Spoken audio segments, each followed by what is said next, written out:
It's interesting, this next phase episode is very similar to another episode, which is my next episode. It's called Timescape. Oh my God. This is like a love-hate episode for me. I'm sure it's not a favorite of a lot of people. I think it's a fine episode. It's really, it aims high, but it misses the mark. But there's a lot of things I like about it, which is why I want to talk about it. So yeah, my next episode is Timescape, which also has a secret Romulan running around when our characters are taken out of their element, right? Well, that's the twist kind of in this one. It's complicated, okay? But it starts off with, we borrowed a shot from Star Trek Deep Space Nine.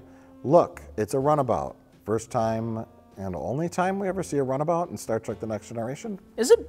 Mysteriously, we see this giant back area of a runabout, which we have never seen in Star Trek Deep Space Nine.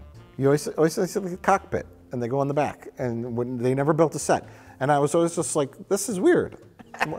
And then I thought about it, and I'm like, I wonder why that is. And my guess was that a lot of the story takes place on the runabout. And they have to go to the computer station, they have to talk, they have to do all these things. And the standard issue Starfleet Enterprise D shuttlecraft was too small to do all those scenes on. You got 4 people. Yeah, and they probably could have gotten away with using the front of the runabout, but I'm gonna guess they were shooting Deep Space Nine at the same time. They might not have had access to it for as many days as they needed, so they're just like, let's just build the back of it. We'll just go up into the front every now and then. So they're always going back and forth. They go up to the front, they talk real quick, and then they run to the back, and they have longer conversations in the back. And there's also a scene where Picard discovers he discovers something on his own, so maybe they needed to isolate him for that?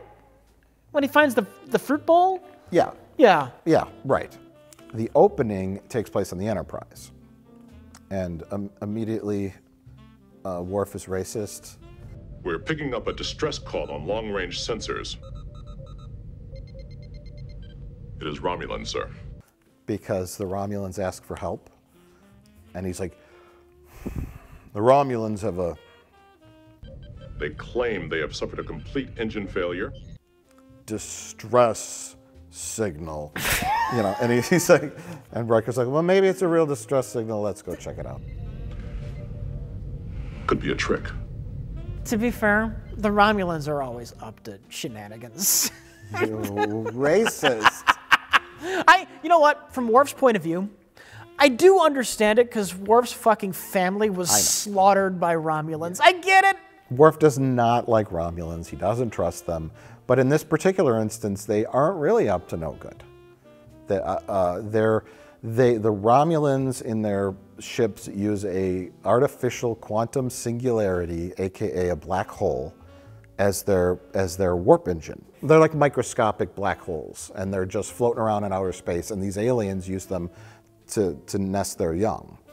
And they mistook the Romulan artificial one as a real one, and it fucked up their engine, and it blew out time-space continuum. Within each disturbance, it appears that time is moving at a different rate. It's almost as if something has shattered the space-time continuum.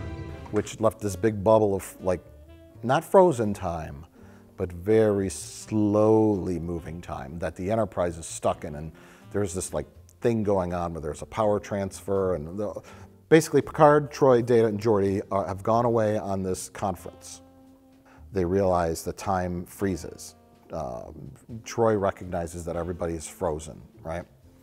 And then they all start talking again. This bubble of frozen time passed through them. And then it happens to her.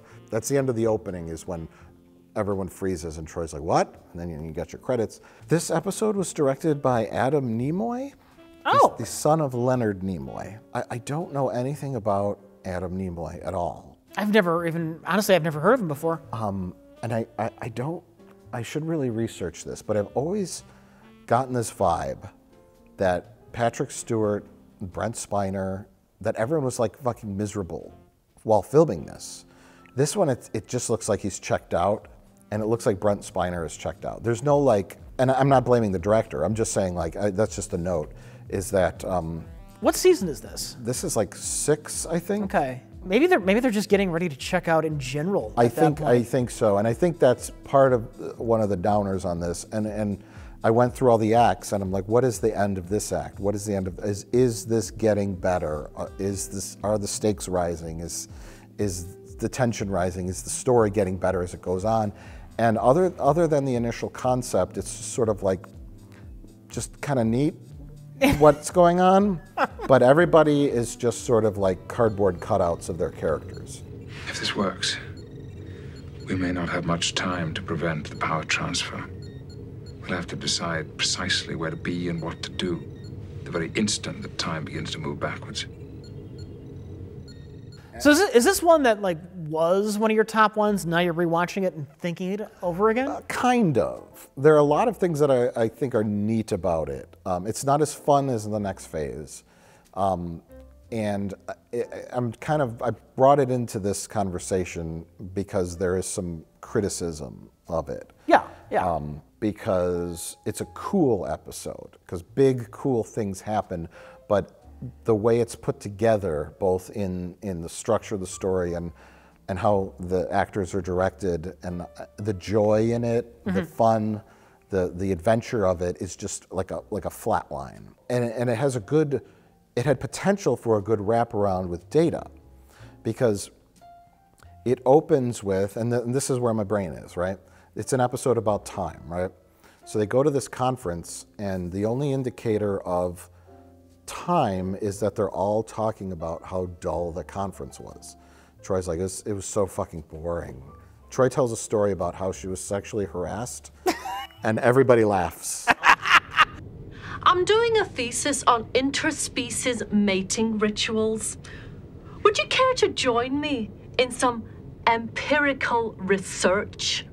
It was a different time. It was a different time. This guy who does interspecies mating rituals, like the scientist, like, how about you and me have a little mating ritual of our own? And Data's like, did you partake? Did you help him with his research, counselor? Absolutely not. I thought it was a topic you were interested in. And she's like, of course not. She's doing an impression. Hello, Diane. And then Picard does an impression too of the, I'm talking very slowly. He just kept talking in one long, incredibly unbroken sentence, moving from topic to topic so that no one had a chance to interrupt. Appropriately, it's focusing on Data. Data, when Picard does that impression of like the boring lecturer, Data's like, he goes, like, what the fuck was that? Kind of thing. And Geordi has the only positive experience at the conference, but everyone's complaining about how dull it is. And then, the premise of the show is they come upon the Enterprise finally. It's not where it was supposed to be, and it's in this weird like shooting. Frozen and apparently mid-battle. Mid-battle, but it's also transferring energy, and the Romulan warbirds shooting, and they're like, oh my God, they're frozen in time. What the fuck's going on? And then at the end of the episode, the wrap-up is Data is watching to see if a tea kettle will boil. Riker comes in his quarters. He's like, "What's going on, Data?" And he's like, I've boiled the same amount of water in this kettle 62 times. In some cases, I have ignored the kettle. In others, I have watched it intently.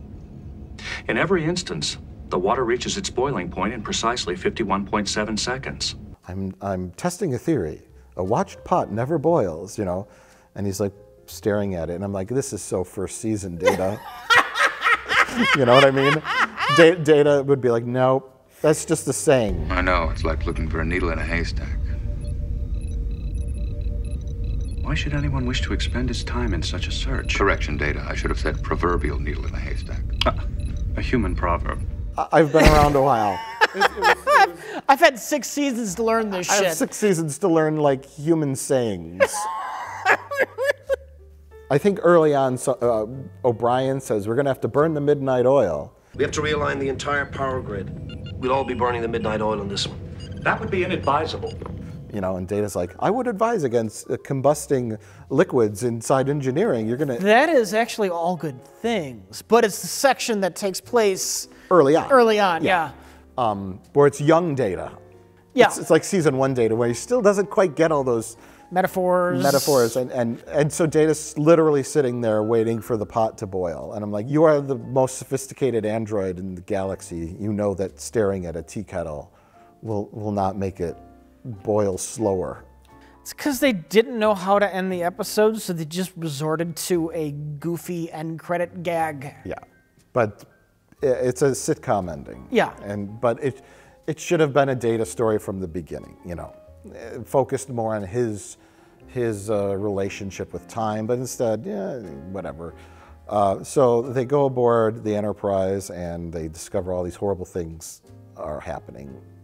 They have armbands that protect them from the Romulans time. look like they're taking over the bridge. Yes, there's a whole bunch of crazy shit. Riker looks like he's being attacked.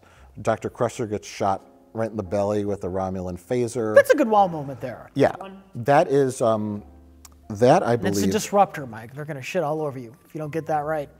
What's the episode about? The passage of time. Perception of time. Perception of time, yes. They talk about their experience at the conference, about how it was boring. Could have framed it better. You know, Picard gets a message that, I don't know, some old cadet he was friends with has died, and he's reflecting on that. Or Troy realizes she's hitting menopause. I don't know. You know what I mean? And something a little more heavy, more character-driven. Not Data in the teapot at the end. Sucks. But they go aboard the Enterprise, and they have to figure out this mystery. And I broke down my 5 acts. Intro, right? Troy realizes everybody's suddenly fucking frozen when she's talking. And they cue the something's wrong music in TNG. Here it comes.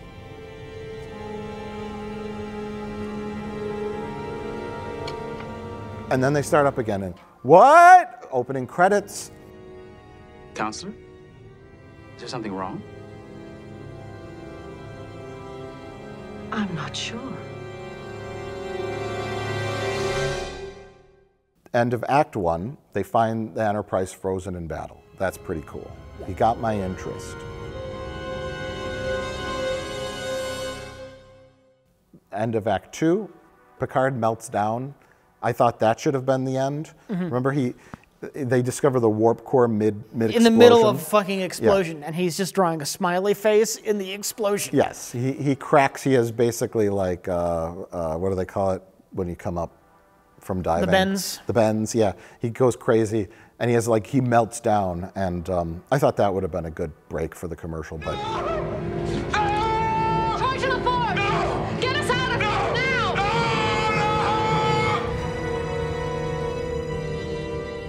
They bring him back, and they're like, yeah, you can't do this anymore. You're too old. You can't handle the stress of being surrounded by a time field. I think Patrick Stewart's like, good, I just want to sit in the chair the rest of this shoot. Yes, very well. I'm fucking miserable. But the sting at the end of this one is a Romulan lady moves.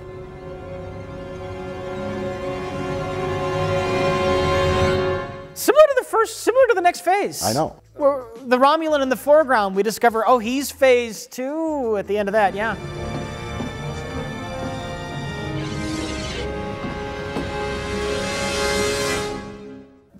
Basically, kind of the same story.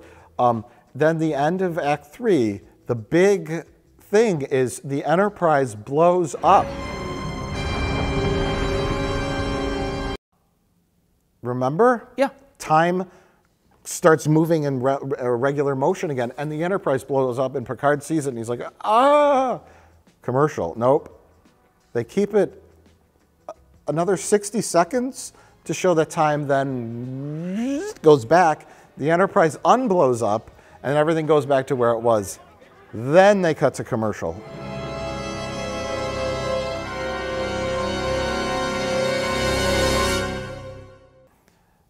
And, that wasn't very exciting.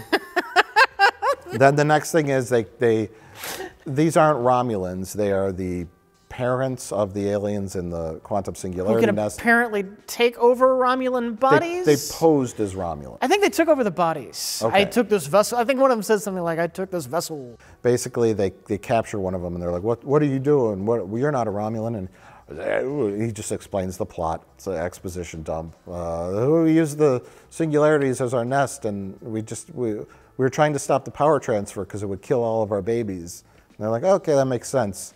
The thing vanishes, and then they're like, okay. Cut to commercial. You're losing me. And then very similar to the next phase, the big thing at the end is don't start the power transfer or the Enterprise will blow up. Yeah. Do not initiate that power transfer. I'm sorry, sir. I already have. So with time moving again at normal speed, they have to figure out a way to stop the power transfer. Yeah. And then it happens. And then we realize that all the things that they saw were misunderstandings. Riker had just fallen over, and the Romulan guy was helping him up. The aliens were the ones pressing the fire disruptors at the Enterprise button. Yeah. And it was just this huge misunderstanding. And the Romulan that shot Crusher was aiming at one of the aliens and hit Crusher. Yeah. Yes. So like, it's all a misunderstanding. And I like the misunderstanding aspect. Sure. It was an okay mystery. It was just a neat episode. With a fairly unexciting conclusion. Fairly unexciting conclusion.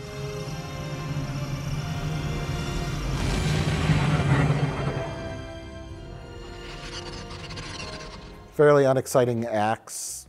Not a really good ramping up of story elements, but it was neat to see everybody on a runabout. It was neat to see. I always like a Romulan episode. Some of my favorite episodes are the Romulan episodes. Even when they don't end up being really Romulans in the end. Yeah. But that's a different kettle of tea. And so I thought about one thing. They're like, oh, well, let's use these emergency transporter things as devices that can create a field around us to separate us from space-time, right? Mm-hmm. And then Data's like, sure, I got some right here. And he opens a little drawer and takes out, they got 4 of them. And you could see like the inside of the armband has like schmutz all over it. Like, I think it's Brent Spiner's like paint from his fingers. And I was like looking at it and I'm like, does Brent Spiner's like makeup like come off on shit? Sure. I can't imagine, because he's pressing buttons everywhere. He's touching stuff. I can't imagine his makeup comes off on stuff. Is it a curse to have trouble suspending your disbelief like that? No. No? Okay. If I never notice the shit. Yeah, I never do. I only notice it now in HD on Blu-ray, because I think when they made this show, like you said, they shot it fast. The actors, you get one take. If you get it good enough in your one take, we're moving on. And we've got 2 weeks to film a full fucking episode. That's a quick turnaround. Yeah. In another one of my episodes, it's like half of a movie.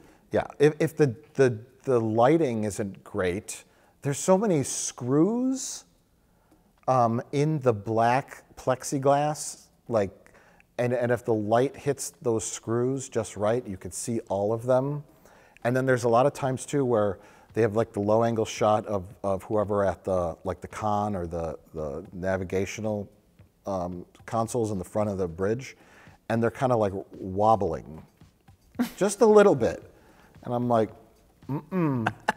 those should be rock solid. You have finger touch buttons that do very complicated things. You can't have that. Yeah. It's like Larry David at Mocha Joe's with the wobbly table. You know what I mean?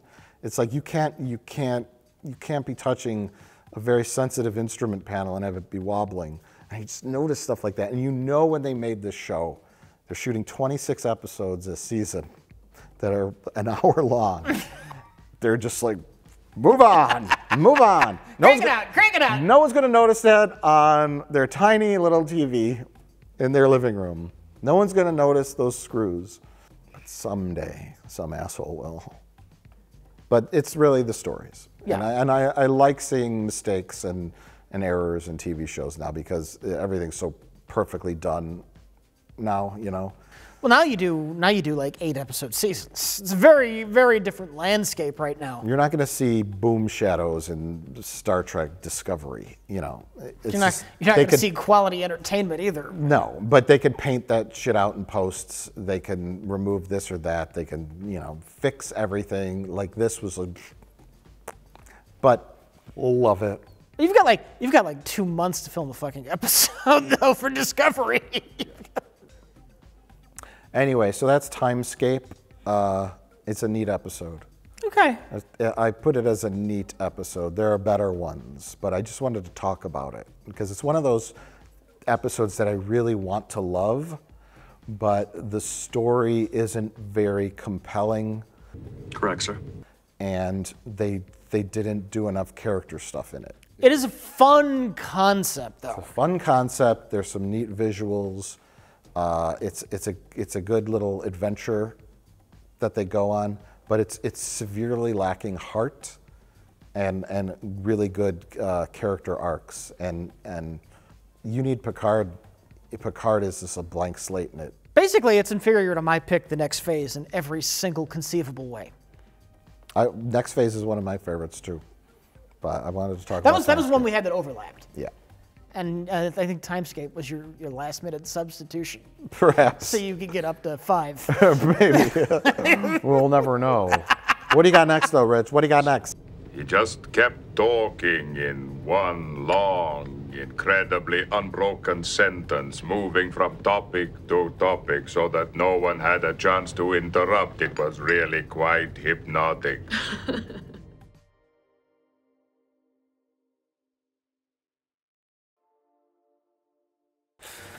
I have one of the easiest. This is clearly one of the good episodes of Star Trek: The Next Generation. I have All Good Things, which I have on here. Maybe not so much because it's a good episode, but just because it's a really good finale.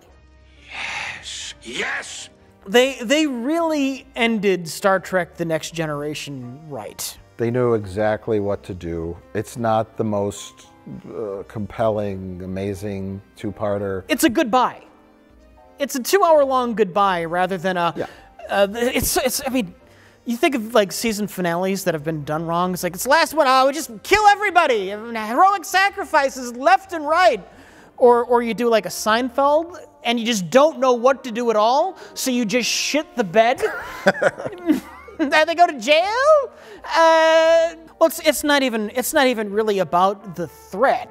It's about you honor the past, the present, and you also give a taste of what the future could be, without locking yourself into this whatever fate they have. I mean, the fate of all humanity is literally at stake. So I guess it is big stakes. But you have Q there, and you really know like. He's there to help. He's Q, you know. But you get 3 time frames. Picard, you have a Denise Crosby cameo. Yeah, you get to go to the future. You get Denise Crosby. You bring in O'Brien back from Deep Space Nine. We find out he really did build ships in bottles. He wasn't just sucking up to Picard. Because I guess I should say the premise of the episode. Picard is mysteriously jumping around through time. At first, I had a sense of confusion, disorientation. I wasn't sure where I was. And then all of that passed, and it all seemed perfectly natural. He's in the present one moment, and then poof, he's 7 years in the past, and then he's 25 years in the future, and he doesn't know what the fuck is going on. But they discovered this. How did they discover the anomaly in the first place? The mystery is there's an anomaly that will disrupt the evolution of life on Earth, and Q is like, you caused the anomaly, so the anomaly, traditional Star Trek weird sci-fi thing, the anomaly grows backwards in time. It starts. He creates the anomaly in the future. Mm-hmm. By shooting tachyon particles into space to look for the anomaly in the first place, and that creates it, and it moves backwards in time all the way to the primordial ooze on Earth. where it will cause the gunk that makes humanity to never form. Yeah. So it's a fun little like mind-bending kind of sci-fi concept where Picard, self-fulfilling prophecy or something. I don't know. I like how in the future Data's a lot better at emulating emotion. She can be frightfully trying at times, but she does make me laugh. He almost seems to naturally express himself emotionally. Because you see the way people react to Picard very, very differently in each time era. You have present-day Picard, who says he's having this weird time anomaly, and everyone believes him without question. Because it's like peak Picard's at his prime at that point. Nobody doubts a fucking word he says. Picard says there's a time anomaly. Let's figure this shit out. You go back in the past, and like young Picard, nobody knows who the fuck this old captain is, and he says there's a time anomaly. Well, he's not even saying there's a time anomaly. He's saying we got to do this weird shit. He's giving weird orders, and they don't know why. Yeah, and they're obeying him, but they don't have that confidence. Mr. Worf, initiate a level 2 security alert all decks until further notice. With all due respect, sir, I'm the security chief on the ship. And so they're following orders, but you get this sense that like there's going to be a mutiny at any moment, you know?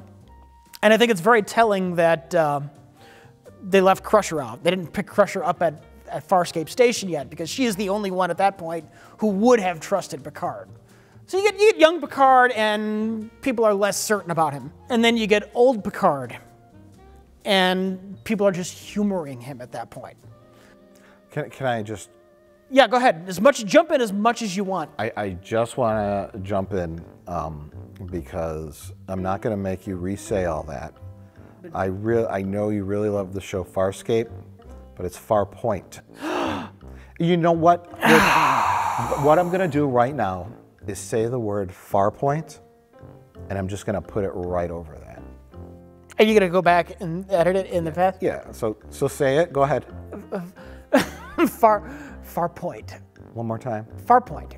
They left Crusher out. They didn't pick Crusher up at Farpoint Station yet because she is the only one at that point who would have trusted Picard. I thought you were going to say it and you're going to edit in you saying Farpoint over me. Farpoint. Oh. Farpoint Station. Oh God. And then they cut back to like Farpoint era Data. They left Crusher out. They didn't pick Crusher up at Farpoint Station yet because she is the only one at that point who would have trusted Picard. That's okay. That's all right. This is also that awkward area of season 7 where Troy and Worf were a thing. Yeah. Which, I gotta be honest, worked better for me than Troy and Riker ever did. Do you remember what I taught you, Imzadi? Can you still sense my thoughts? I know the central thing behind Troy and Riker's backstory is that they were amazing lovers and they still harbored feelings for each other. I never felt it. I always thought, not that I hate them as characters or actors, but I never thought that they had any chemistry together. Jonathan Frakes and Marina Sirtis. Yeah, I think I kind of agree with that. Yeah. I really don't see anything super romantic. Maybe Crusher and Picard. I'm a woman. I haven't had the comfort of a husband, a man.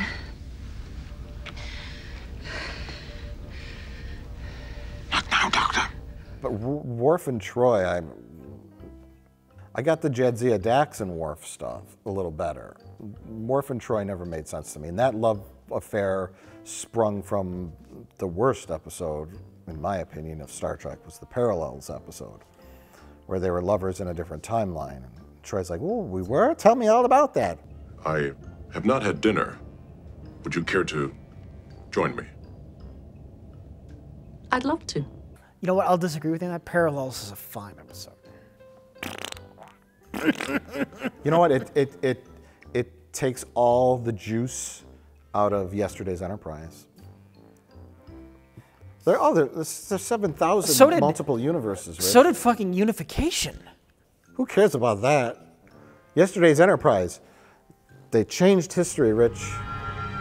Let's make sure history never forgets the name. Enterprise. They sacrificed the Enterprise C to change history. Oh, it didn't matter.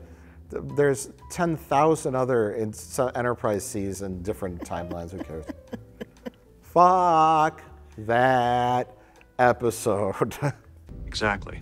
Why are any of these episodes important? Are any of our characters special? If one of them dies, who cares? There's 7 million other timelines that exist with them in it. Just pull one of them out. It's just a single episode of TNG by just. But it ruins everything. It's a fun parallel universe episode. It should have been Worf's dream. and it didn't really happen. It really happened. It's canon. I just want to point out that the only reason you hate that episode is not because it's a bad episode, but because you have philosophical issues with the implications of it. Right. Okay. Say you watched 7 seasons of your favorite show and you realized that your favorite character was like a robot or something, or didn't exist, or you know what I mean? Where it's like, we like all these characters. They're unique. Your characters could die. There's dramatic tension, but there's multiple timelines of them that exist, and they're all the same character. It deflates tension to me. It deflates importance. It's not so much philosophical, like as in like the soul and all that. It's just the fact that it deflates their importance. Okay. And their their uniqueness to me. It should have been Worf's dream. All right. That's a different episode entirely, and it's not on my list. It so sucks. It sucks.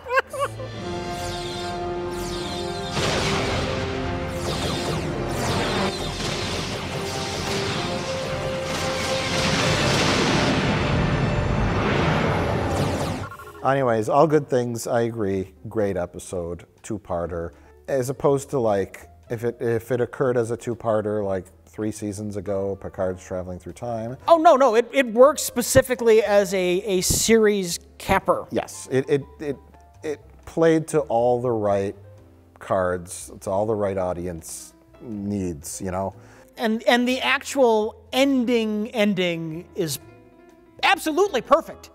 Because you have the whole bit in the episode is Q's trying to see if Picard can expand his mental horizons, because that is the future, Picard. It's not your exploration of space. It's the exploration of your own possibilities to grow and change.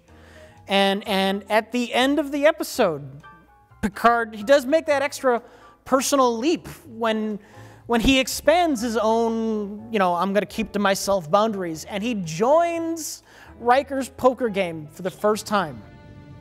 So, 5-card stud, nothing wild. And the sky's the limit. Yep. Yeah, because earlier on he is pleading with Q. He's like, we've discovered countless new worlds. We've brought in new members of the Federation. We've developed this. He's like, it's not about that. It's not about that. It's about your personal growth. Are you capable of that kind of personal growth? And that's the show. Like you were mentioning, nobody really trusted or understood what Picard was doing in the early timeline. Yeah. And then that comes full circle at the end when he's senile and nobody trusts him. So it's about your growth as a person. And the future's not written. It's not for certain that any of this will happen. Let's make personal changes. Let's be stronger. Let's grow as people. Picard doesn't have a lot of flaws, other than the fact that he's not, in the humanity sense, he's not very emotional or connected. Which is why we get to the end of this episode. It's brilliant. Q wants to teach him one final thing. Have fun with your friends. Enjoy it before you're 80 years old. Before they all hate you. And everyone hates you, and your only friend's a drug addict, and you're on a ship full of murderers. Oh, God. None of the rest of it happened. No. It's all a dream, like Parallels. See, Mike. Bad dreams. See, Mike, if parallels is a thing, we have infinite universes where Star Trek Picard never happened. Okay. Or when the Enterprise sailed off into the sunset after Picard sat down at the poker game, that timeline continued on. Yeah. That's where it branched off. And then he went, Star Trek Generations happening, and timeline 348.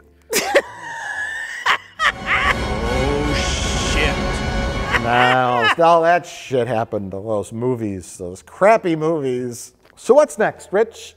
I don't know, Mike. It's your turn. Oh my God, it's my turn. Fire.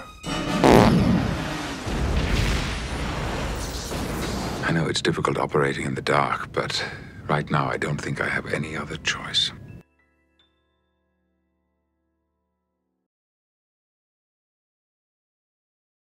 Let's talk about Conundrum. Where do we begin? What a conundrum. This one opens up with what I assume is a controversial scene of Counselor Troy beating Data in chess.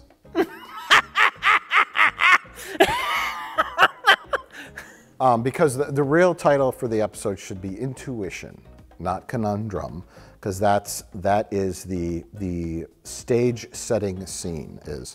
And Troy is moving chess pieces around, and Data's like, The characteristic response to the Kriskov gambit is to counter with the El-Mitra exchange, particularly since I've already taken both of your rooks. You know, the classic response to this move would be this move. Yeah. Stupid. You know, like that's the way that, you know, you're supposed to play this chess. And she's like, trust me. And he's like, she does something unexpected. And he's like, what? You're going to checkmate me in 5 moves. Intriguing. You have devised a completely unanticipated response to a classic attack. She's like, sometimes, you know, it's not always by the book, Data. You got to kind of feel this. You go trust your gut is basically what she's saying. Data, chess isn't just a game of ploys and gambits. It's a game of intuition. Then we cut to the bridge, and they run across a weird spaceship that shoots green energy, wipes everyone's memories, even Data's. You know, to be fair, just to go back a little bit, Kirk did beat Spock at chess. Okay. Checkmate. Your illogical approach to chess does have its advantages on occasion, Captain. I prefer to call it inspired. It's happened before. Highly unlikely, but it's happened before. Similar kind of situations, I would assume. Yeah. And therein is the premise is conveniently everyone's memories are wiped, and we kind of pan over, and this weird guy appears. Kieran McDuff is his name, and he has 3 rank pips. He's the first officer. Riker is the second officer. And we're like, who's this guy? There's our mystery. It's kind of a funny situation where it's a mystery for everyone on the ship, but the audience, you know, watching it as an audience member, you know exactly. Yeah. yeah, this guy is no good, yeah. But how did this happen? What did this to us? Like, he's not a member of the senior staff. He doesn't belong there. Wait a minute. Something's going on, and of course, you know, obviously something's going on because an alien ship attacked them and wiped all their memories. And so there's some fun stuff where they're trying to all figure out. They know how to work all the instruments on the ship. I didn't even think. I just picked it up and knew how to use it. All the right parts of their brain that the aliens don't want them to know about are mysteriously suppressed. Like who they are, what the Federation is, you know, its current timeline, because the ploy is to trick them into a war, to fight for them in an alien war. That's the premise. The aliens don't have the technology or the weaponry necessary to defeat their enemy, but the Federation does.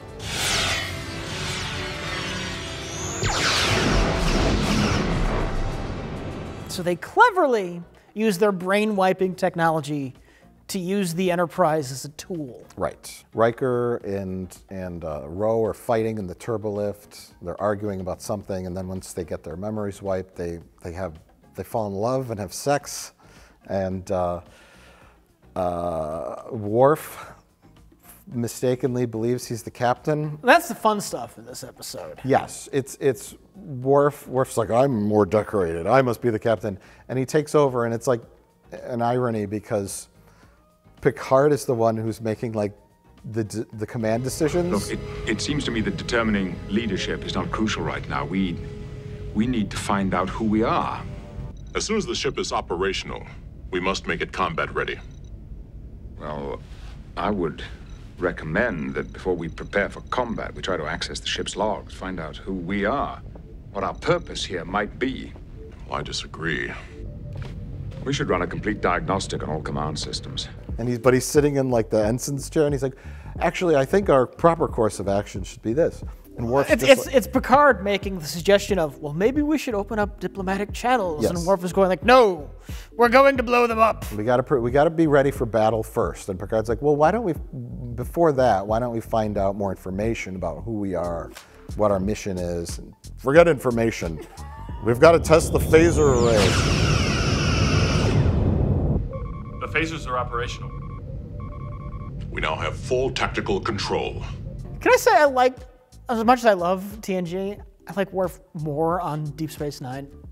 Okay, he's less of a joke. He's less of a joke. I want to make a particular note on Worf's character in this because in our last TNG talk, I talked about the drumhead and how when the drumhead started going, they go to Worf immediately. They recognize Worf as he can be a good SS officer for us, and he can knock down doors, and you know he wants justice, and he's not going to think about it. And the same scene happens in this, where Kieran McDuff goes to Worf, or has Worf come to his quarters, and he's like, you know what, Worf, you and I, we're the same. We're warriors. That Picard guy, he's a bald diplomat, and he's weak. And Worf's like, I felt this as well. Memory or no, it seems clear that both you and I were born for battle. More so than the others. I thought this as well. And he's like, when the time comes to fire phasers at something, I know I can trust you, right, Worf? And Worf's like, yes. But then Worf leaves, and Worf's like, something's not right. And then at the end, Worf doesn't believe this guy. There's something wrong with the captain. I'm taking command of this vessel. Fire all weapons. They give Worf the benefit of the doubt. They give him the credit where he's due, where he's not that stupid, where he's just going to blindly like blow things up because this guy is telling him to. You know what I mean? Yeah. And I like that. I like that little aspect because Worf's out of control in the beginning. I disagree. He's disregarding orders, and then he apologizes to Picard once he realizes he's just the security chief. I regret my recent behavior. I assumed an attitude of authority that was unwarranted. It's an episode that kind of falls into the usual Worf traps, but also apologizes for them. Yes. Yeah. They make up for it, and Worf does two things. He makes violent suggestions and gets shots down, and then he gets beat up by the monster of the week. Right. That's to show how strong the monster of the week is. Which paradoxically just makes Worf seem really weak. Right, but if the monster of the week beats up Worf, he's the strongest guy on the ship. If it beat up Wesley Crusher, he'd be like, well, so yeah, there's some unfortunate angles to Worf's character, but I like that Riker didn't have to point a phaser at Worf and go, Worf, don't hit that phaser array. Don't fire because this guy's no good. But the ship, blow up ship, you know. Worf was smart enough to realize that he was being hoodwinked by this clown, McDuff, and their obvious plan of blowing up this like poorly defended alien base, fucking 15,000 people on it. But I like that, you know, we know something's up. We know that this guy doesn't belong there, and we're discovering little bit by little bit. Geordi just lays it out. We're approximately here. We've been ordered to cross into Lycian territory and destroy their central command. All the information they could pull out of the computer is that they're at a war, in a war. They have to maintain radio silence. We're the linchpin to the operation. If we don't destroy the Central Command, the entire effort will fail. He's right, Captain. Our choice is clear. They're in this highly coordinated thing that if they don't blow up the bad guys' base, it's going to disrupt everything and they're going to lose the war. That's all the information they have. And smartly, Picard's just like, you know, and Troy's kind of like a linchpin character because she's the empath. And she's just like, something's not right. My gut is telling me something's not right.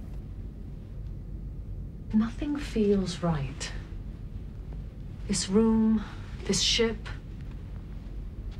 most of all, this war we're fighting. And then you have a lot of like the Riker, Ro, Troy love triangle thing. It's a nice little secondary story. What I don't get is that the end of that little Riker, Ro love triangle plot line, both Ro and Troy are mad. And the man didn't really do anything wrong. They're not really mad. It's a wink, wink mad. It's a wink, They're wink just mad. toying with them. Yeah. They could poke fun at them.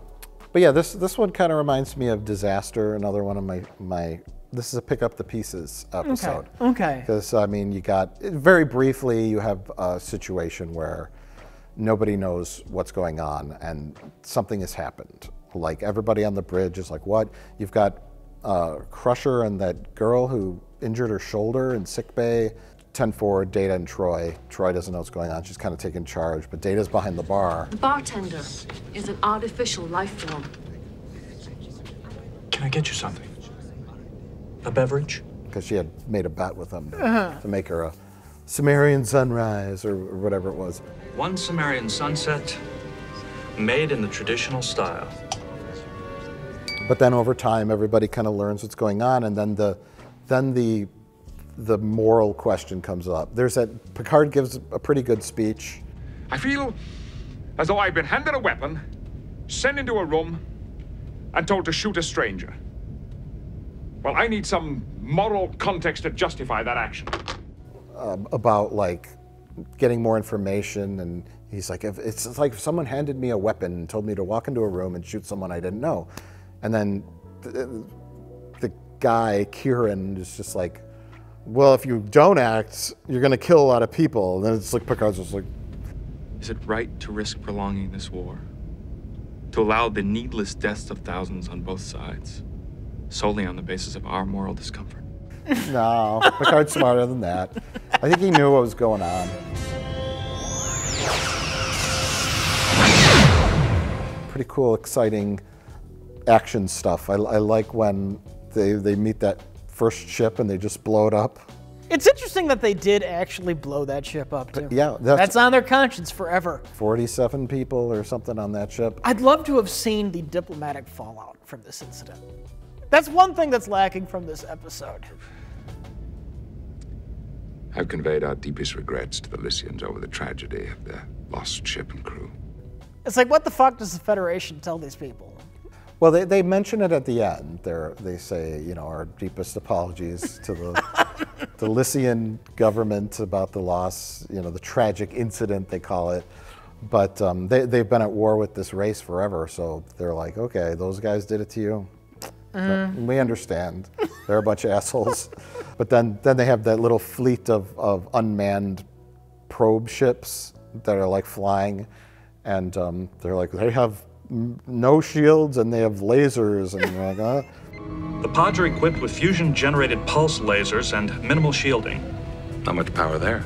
And then the Enterprise is just like, all the phaser banks just like blow them up instantly, and Riker's like, that was too easy. And then they realize they get to the Lycian command structure, which has 15,000 people on it, and they realize that one photon torpedo will take care of it. Defensive shield output is 4.3 kilojoules. One photon torpedo ought to do it. And just like, Picard's like, I'm not fighting an enemy that we're basically defenseless. Vastly outmatch. Something's fishy. Does not make any sense. Yeah. Data, how many people on that station? 15,311. There's some cool stuff going on and some discovery happening of as things unfold. They learn more information. They try to They try to figure out why people's memories are blocked. And they do a little test on the guy. He's like, I'll volunteer so I could pretend to have a seizure. Something's wrong with the sequencing program. Not the Enterprise crew, not at their best. What makes you think you're gonna get any sleep? Under the circumstances, I get it. But one of my favorites.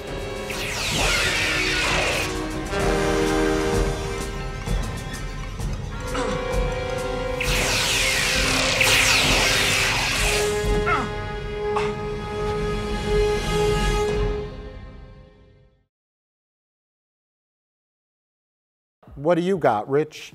I have yesterday's Enterprise, as I guess it would be my sixth pick or whatever. Don't matter. Pick 14 of 29. This one really should have been in our other episode. It's a classic. You sent me like a text like 3 days after we filmed it. You said, "Oh my God, did we both fucking forget about yesterday's Enterprise?" And I did not forget about yesterday's Enterprise. I left it out for one very specific reason. A lot of people who watch our shit say, I don't watch Star Trek, but I enjoy listening to them talk about it. And I figured when we did our top 5, that some people might want to try out Star Trek and watch some of those episodes, the episodes that we like. And I left out yesterday's Enterprise for the sole fact that I think it just doesn't work if you don't know who Tasha Yar is.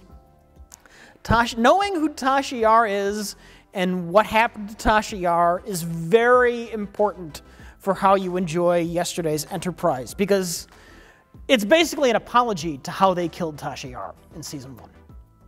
This is why we included so many Tasha Yar episodes. Well, if people watch some episodes of TNG, and you're up to speed enough now, I'm willing to talk about yesterday's Enterprise. And it starts off, appropriately enough, with Worf. And and Guinan. And Guinan. Yeah, I'm getting to it. But you got to remind people who Worf is. Well, I mean, you don't really need to remind them, but it's nice that they emphasize Worf because he did take over Tasha Yar's job after she died. So we get our Worf scene in before he's ejected from the episode. He's in 10 forward with Guinan, and they have the prune juice scene, which is very cute. It's an Earth drink. Prune juice. Warrior's drink. What is this nectar of the gods? And then Worf gets called to the bridge because there's a time anomaly. There's an anomaly. There's a time anomaly on the bridge. Something comes out of the time anomaly, and very appropriately, we see Worf say something. I forget what the line is, and then he kind of like disappears behind Picard's head, and then the Enterprise C comes out of the time anomaly, which changes history. Yes.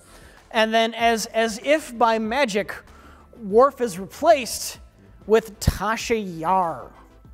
Yep, because history has changed decades ago. 20 years back, without the Enterprise C being where the Enterprise C needed to be in time, fighting the Romulans. This changed all of time so that the Federation is now at war with the Klingons. Firing phasers. Load torpedo bays. We don't know where Worf is. He could be dead. He never joined Starfleet. Who doesn't matter. He's just gone. No one knows who he is. He's not on the Enterprise at this timeline. No one has ever met Worf. They don't know what a Worf is. Right. And Tasha Yar never died by a silly tar monster. Right. In a random episode of season 1. Right, right. We won't hurt you, but we must help them.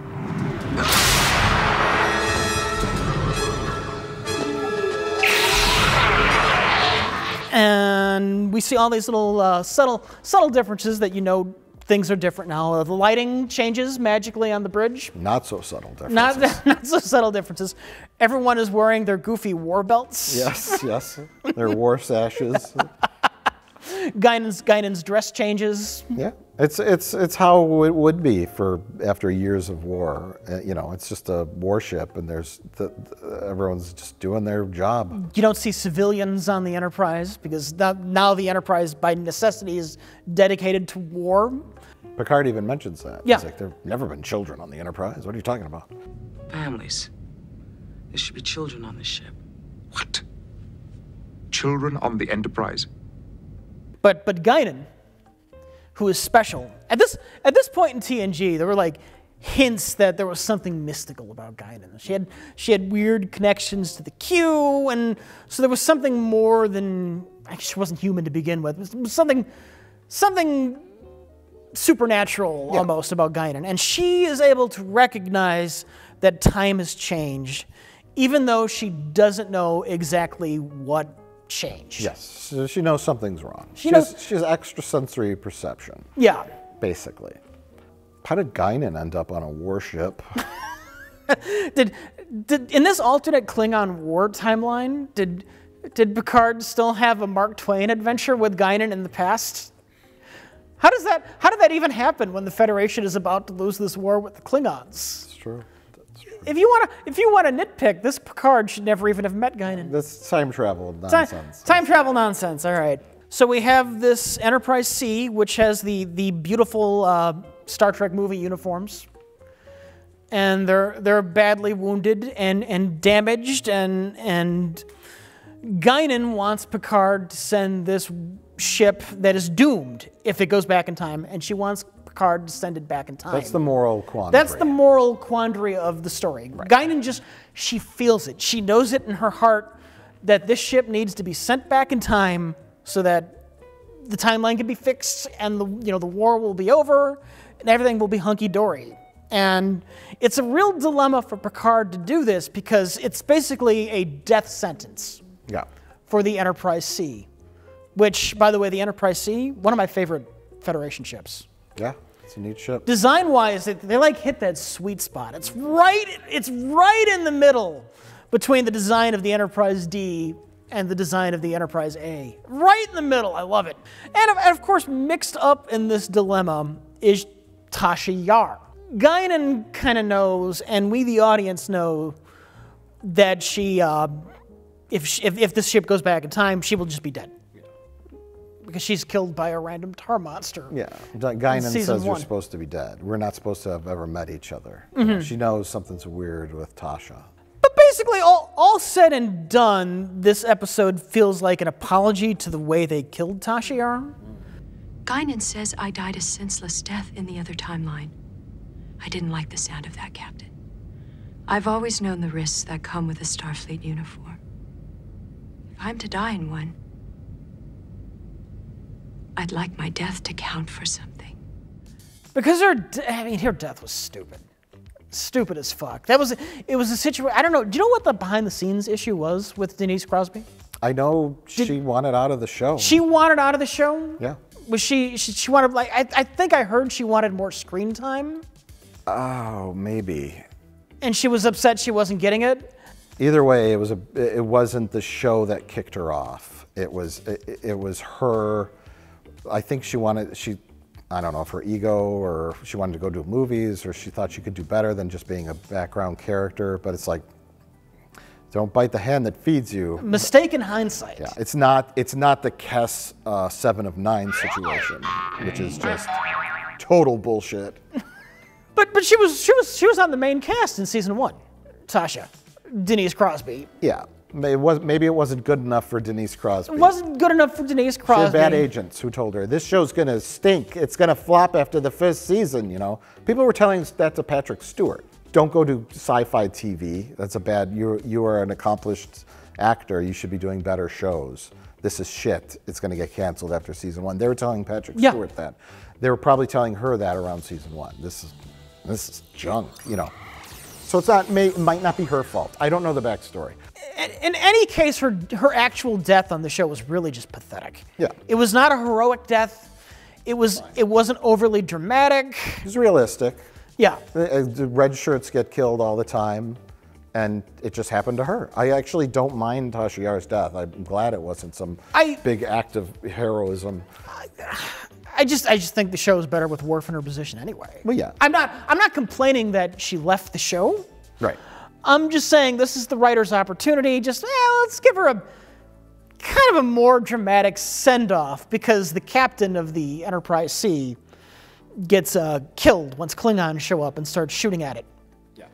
And so, knowing that she's dead in the other timeline anyway, she decides to get her heroic death with the rest of the Enterprise C, because she found a man she liked on the Enterprise C, and she gets to go off and die fighting the Romulans 20 years ago.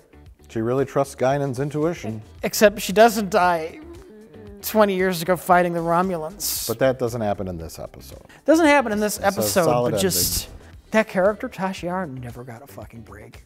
She grew up on the one fucking Federation planet that couldn't get its shit together. The one human colony in all of the galaxy. With rape gangs. With rape gangs. She grew up there, made it out of that mess. Then she gets killed unceremoniously by a tar monster. Then through time travel shenanigans, she is brought back to life, where she gets to go back in the past, where she ends up raped by a Romulan general. Yes. And then she is murdered after her own rape baby daughter turns her in when she tries to escape that hell. That's right. My father offered her life. He gave her a home. He gave her a child. And how did she repay him? By betrayal. They executed her. Yar could not catch a fucking break. No. Forever doomed. But it brought Denise Crosby back as the Romulan human daughter of Tasha Yar. So she could still act in the show. Yeah. Make a little money.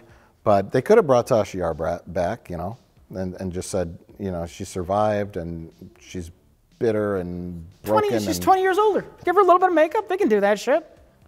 I guess so. Yeah, it would be quite a stretch, but maybe she is. We only took the Romulans' word for it. That's true. Well, so theoretically, Tasha Yar might still be alive. Get ready for a string of internet comments. In this book, I read in the book, Revenge of Tasha Yar. She's going to show up in Star Trek Picard Season 2. Yeah, my daughter, Sela, was that her name? Sela, yeah. I'm pretty good. And it's Captain Rachel Garrett of the USS Enterprise C. Rachel Garrett. How's my ship? I didn't even rewatch the episode. Anyways, Tasha Yar Denise Crosby will come back. I'm still alive. I'm running the Romulan resistance, bitch. Sela kind of replaced Admiral Tomalak as major Romulan figurehead villain. Yes. Yeah. It's funny you mentioned Tomalak. Because it's coming up. She has a heroic death. Time is fixed. Worf is back. It's the next thing we see after the Enterprise C goes back. And we know everything's okay. It's about sacrifice. One ship will make no difference in the here and now. But 20 years ago. 20 years ago, one ship could have stopped this war before it started.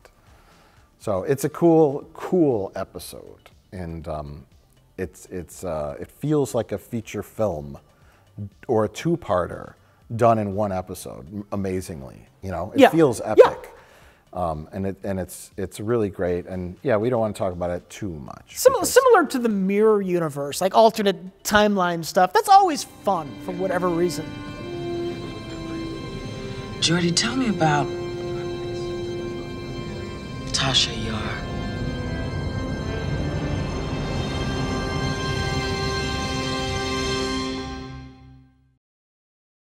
But you mentioned Tomalak, and I've got Tomalak in my final favorite episode of Star Trek: The Next Generation. The Romulan episode that wasn't.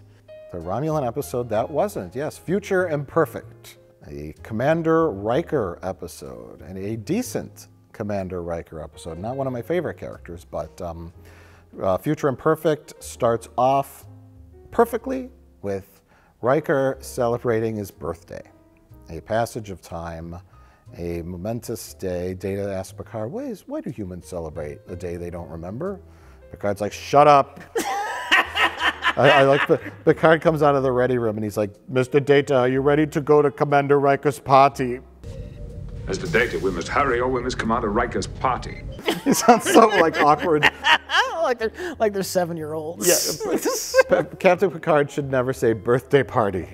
I don't know, but Picard should never say birthday party, and Darth Vader should never say Padme. Where is Padme?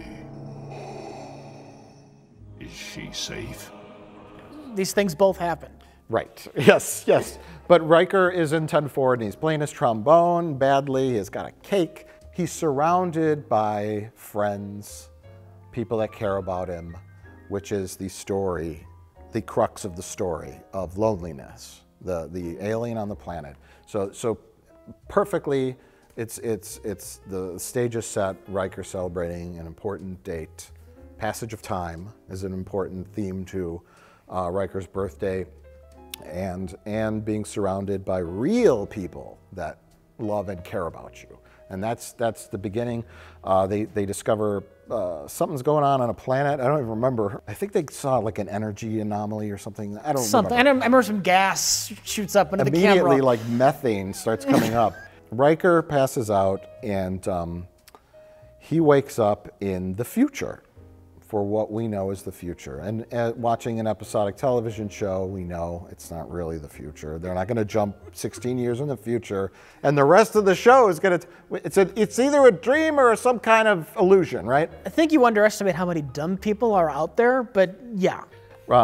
Riker is told by Dr. Crusher that he has a brain problem that he got on this planet. When the gas came up, he got infected with this magical virus. Right. That when it kicks in, he can't remember anything up until the point when that happened. So basically, Riker's just, boom, fish out of water. I don't know where I'm at. It's 16 years later, and I'm in the future.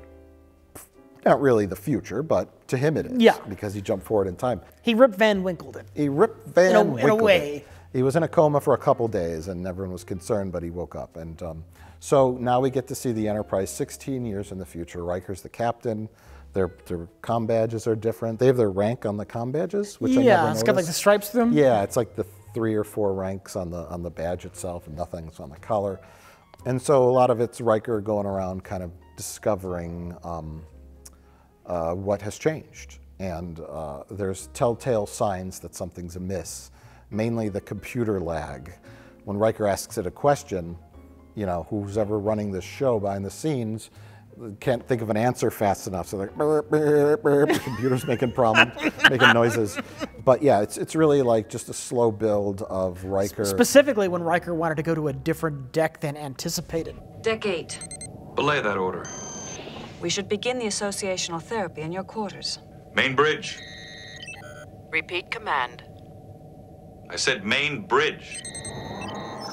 Oh, we had plans for Deck 8. He wants to go to Deck 9. Oh, shit. Yeah. Please restate question. Service record Riker William T. Damn it. Oh, now we found it. The computer's been slow all day. But Riker has no reason to suspect anything's fishy. So Riker ends up on the bridge. Romulan warbird decloaking, and Riker says, well, shields up, ready faces. And they're, what? No, we were expecting it. And we get Picard. Picard's on the warbird. There's peace between the Romulans. I can't imagine you leaving the Enterprise. Admiral Picard offered me a position at Starfleet Command. It was a tremendous opportunity.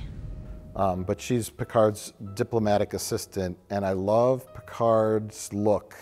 They give him the goatee, because you talked about Mirror, Mirror Universe. Yeah. They give him the goatee, and he's got kind of like longer hair. There's something about him that's off. Or I don't want to say evil, but off. And it's the goatee.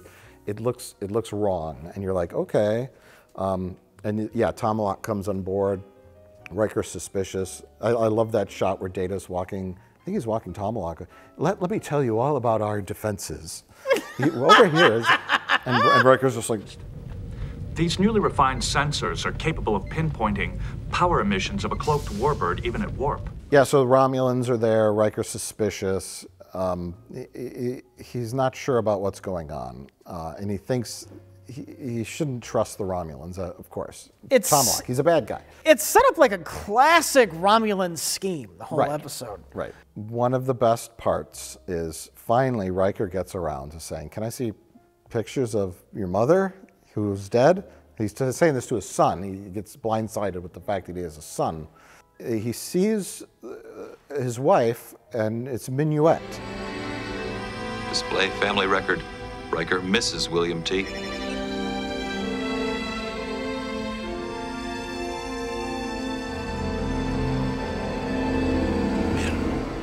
Which is a super old callback to, I think, season 2? Season 1, Season 1? No, wait, did he have the beard? I think he had a... No, I think that's season 1. Season 1. It's the one where the Binars take over the Enterprise. And they distract Riker by giving him a very hot hologram to flirt with. Yeah, super realistic hologram. They just distract him. Picard's there awkwardly. What am I doing here?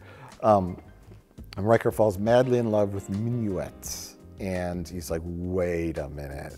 And it just completely shatters the whole reality. They fucked up.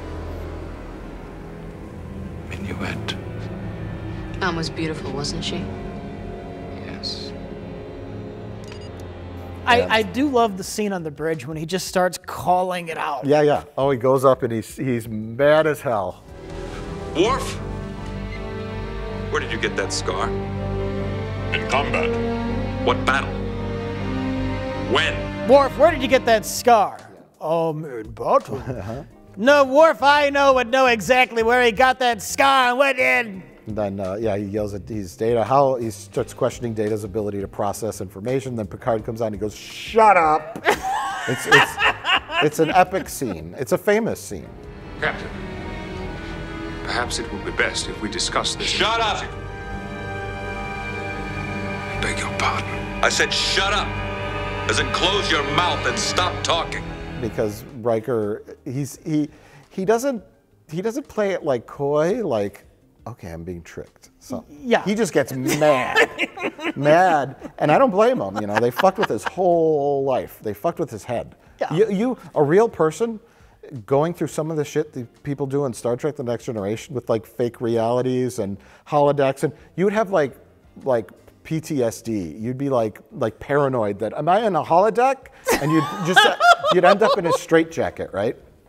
So imagine how pissed he is, and he's just yelling at everybody. Then you have your first twist. You're on a Romulan holodeck. We're just trying to get some information from you. And then he meets the same young man, little boy. Kid. Who is his fake son. Fake son. And he's like, I'm just a... and Riker's just like, The second ruse didn't last as long. The little boy is being held by the Romulans too for no reason, and I found this escape route, and then you realize after that is gone, it's just an orphan alien who was placed on this planet by his parents or his mother and given hollow projectors to create friends, to create a reality, because I think they were being persecuted or killed off or something. But the parents were going to die. Yeah. And it's a terrible looking alien. It's like a goofy gray with like long fingers, and he's like, whoa. Your options are goofy looking alien or forehead bumps. Choose. Okay, all right. They could have done something a little more tasteful than some goofy. Yeah, that. But surprisingly, Riker says, come with me. He doesn't say it. Completely unsurprisingly. Riker is Starfleet through and through, man. Even though he can act like an asshole sometimes. I was just surprised, like the little alien didn't even ask for like asylum, or he's just like, I don't know what to do. I just wanted a friend. And he's like, come with me. Well, you don't have to live in this dump with these hollow projectors, you little freak. He was never seen again. And he was never seen again. Riker never checked in with him. How you doing, pal? You making some friends finally? Even though you look like a Halloween store costume. Just like the scientists from First Contact, who they came away with the Enterprise at the end, never seen again. I wonder what happened to these people in this society that's completely foreign to them. Yeah.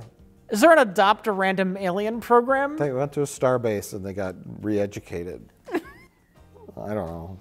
Like, what happened to Kirk's love interest in Star Trek IV, The Voyage Home? She's like, I've got to learn a whole bunch about marine biology. I got 200 years of catching up to do or something like that. She go from being one of the preeminent scientists to being just a fucking moron in a split second. Oh no, your knowledge is all 200 years out of date. You don't know anything. Just ends up being a waitress. I went to, it's like that Scotty episode. How come neither of us picked relics? I'm here to help. That's very kind, but I'm sure we can handle it. Relics is fine. It's cute. It's cute. It's not mind-breaking. The Dyson sphere is neat. The Dyson sphere is neat, yeah. It's sort of sad. Yeah. Scotty just flies off into the sunset in a stolen shuttlecraft.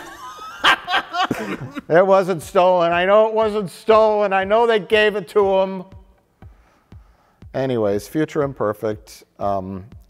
The second half of the episode, after you discover, you know, Romulan plot, a ploy to start a war. I wonder what that episode... That's two questions. Which? Is it a Romulan plot? Is it a ploy to start a war? Is that an All Good Things reference? Yeah, it's cute. Anyways, but yeah, once the twist is uncovered, it's fun seeing the future. It's fun when Riker discovers, you know, the scheme. I can't operate as quickly as... What did you say? I said I cannot operate. No, that's not what you said. You said I can't. You used a contraction, didn't you?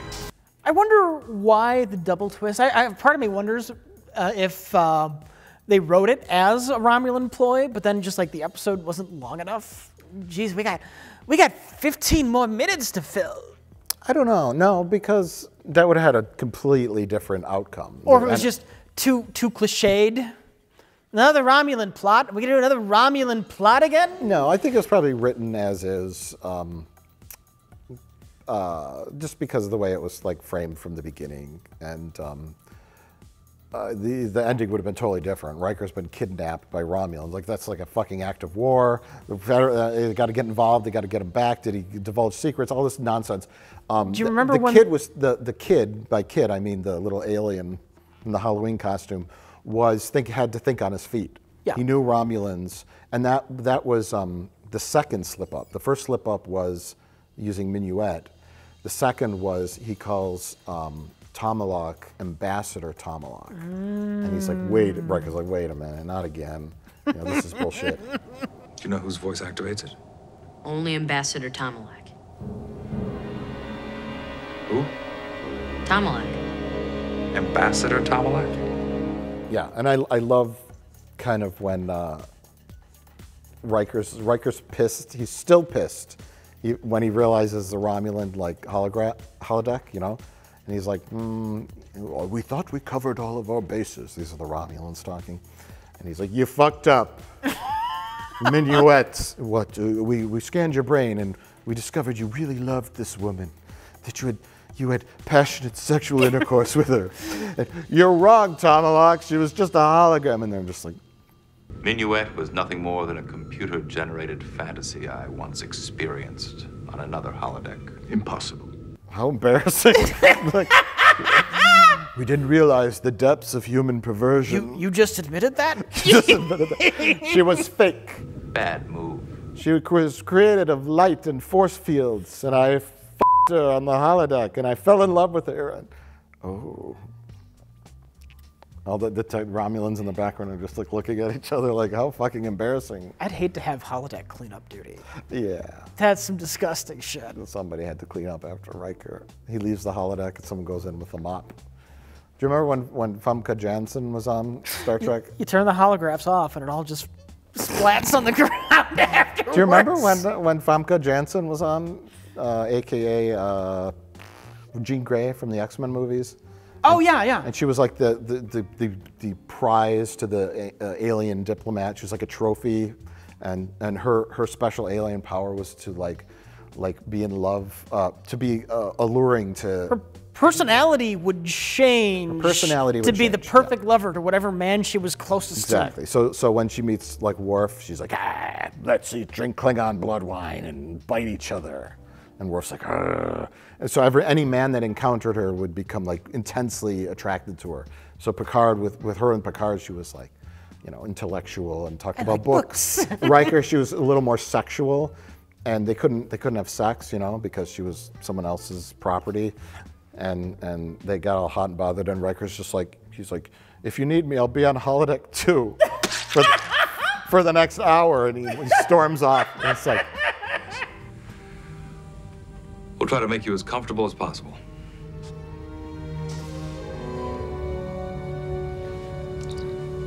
Riker to bridge. If you need me, I'll be in holodeck 4. Yeah. who had to clean up that mess?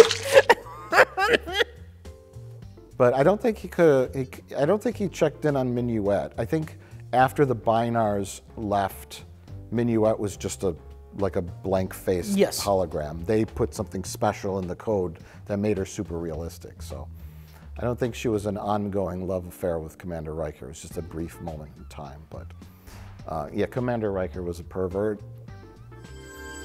I was thinking of something a little more intimate. Blondes and jazz seldom go together. Now that is truly exceptional, but more sultry. He went to Risa a lot. He went to Risa a lot. He had a special account there. The gold package. Yeah. I said shut up, as in close your mouth and stop talking. Anyways, everybody, we talked about 10 episodes of Star Trek The Next Generation that we really like. There's many more. Yeah. Many more. I threw a couple in there that are like on the fence, and there's probably ones that are much better written, that everyone has a good takeaway. There's a couple that don't. I think people are going to be pissed that we still don't have the inner light. I know. That's too easy. It's a good episode. It's just one I don't love. Yeah. I love when there's lots of stuff going on. You have your own personal tastes. You like the First Contact stories. I like kind of survival, adventure stories, character stories. You know, everybody's got their own taste. But even with like bad episodes, there's always some good takeaway that you can always find in the episode. But I think the ones we picked have the most of what we like, and then it's just a matter of opinion. I still got some that could easily make a best of list. I mean, it's amazing how many good episodes there are of TNG. Yeah, I would be up again for this challenge, Rich. 5 more. I know you've brought up guilty pleasures. Guilty pleasures. That might be a fun list. Okay, episodes that are good, bad. Episodes that didn't quite work the way they wanted them to, but we love them. Episodes you shouldn't necessarily like, love, but there's something about them anyway. All right. I could probably find 5 of those. Challenge accepted. Farscape. Encounter at Farscape. Encounter at Farscape. Oh my God! Yes, get that and put it on camera for no reason. Yes. Throw it. Destroy the set with your one-of-a-kind Star Trek prop. This is what you get for killing Paul Winfield. You oh my God! I'm covered with 30-year-old paint. It's flaking off. Take this. Don't hit the camera. Take this. No! God! You've gone mad. Get the. I'm stuck on this cord. He's gone mad. He's gone mad, folks. He's gone mad.